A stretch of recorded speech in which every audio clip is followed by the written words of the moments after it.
Directly किंवा indirectly हा लाभ नरेंद्र मेहतांना करून द्यायचा, हा मनसुबा घेऊन ही संघटना काम करते.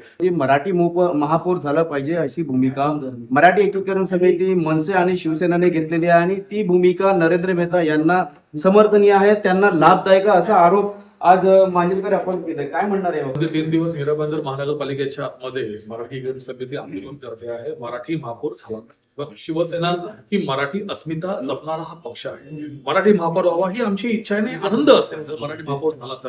पण जी पद्धत जी संघटना वापरते हीच संघटना जर मराठी महापौर हवा, मराठी उमेदवार जिंकून यावा, तो कोणत्याही पक्षातला असावा, परंतु शिवसेनेचे उमेदवार ज्या ठिकाणी जिंकून येणार होते त्या ठिकाणी जाणीवपूर्वक भाजपाच्या कार्यालयामध्ये बसून तुम्ही एबी फॉर्म वाटता, तुम्ही रसद पुरवता आणि मराठी शिवसेनेचे उमेदवार तुम्ही जाणीवपूर्वक पाडता, मतांचं विभाजन करता. या शहरामध्ये, याच महापालिकेमध्ये या आधी सुद्धा गीताताई जैन असतील, डिंपलजी मेहता असतील, हे काय मराठी उमेदवार होते का? हे काय मराठी महिला होत्या का? त्या देखील महापौर झाल्या.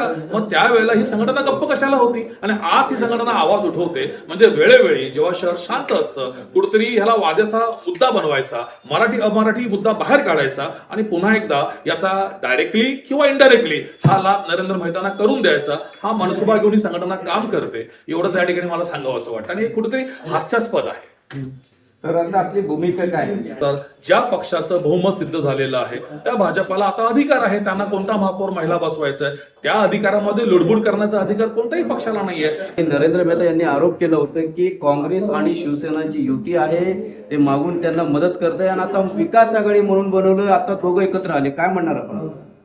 बघा, हे सभागृहामध्ये काँग्रेसचे 13 नगरसेवक आणि शिवसेनेचे 3 नगरसेवक असे एकूण 16 नगरसेवक मिळून आघाडी तयार केलेली आहे आणि त्या आघाडीच्या माध्यमातून सभागृहात जे काय विषय येतील, विकासाचे असतील किंवा दुसरे काय असतील, त्याच्याबद्दल चर्चा करण्यासाठी, विरोध करायचा असेल किंवा त्यांना सपोर्ट करायचा असेल, याच्यासाठी आघाडी तयार करण्यात आलेली आहे. त्याच्यामागे एवढाच हेतू आहे की शहरातील जे काय कामं असतील ती करण्यासाठी. निवडणूक मध्ये ज्या प्रकारे मनसे शिवसेनेने आपले उमेदवार उतरवले, आपण आरोप केला की हे सगळं भाजपच्या मदतीसाठी सगळं झालेलं आहे. साहजिकच आहे. अतिशय मराठी एकीकरण समिती पण आहे असं आपण म्हणतो. अतिशय स्पष्ट चित्र आहे. तुम्ही पहा, तुम्ही मतदानाची टक्केवारी मतदारांना मिळाली, उमेदवारांना मिळाली आकडेवारी पाहिल्यानंतर अतिशय शांत डोक्याने खेळला गेलेला हा गेम होता. त्याच्यात थोडंसं यश आलं त्यांना, मराठी मतदारांमध्ये फूट पाडण्यामध्ये ते यशस्वी झाले आणि ती जी स्क्रिप्ट ज्या ठिकाणाहून लिहिली होती त्या स्क्रिप्टची बरोबर अंमलबजावणी या 2-4 कलाकारांनी याच्यावरती केली. खास करून आता जे तुम्हीच नावं घेतली तीच मंडळी होती. परत नावं घेण्यात काय अर्थ नाही, पण तुम्ही जी नावं घेतली तीच मंडळी ती सगळे.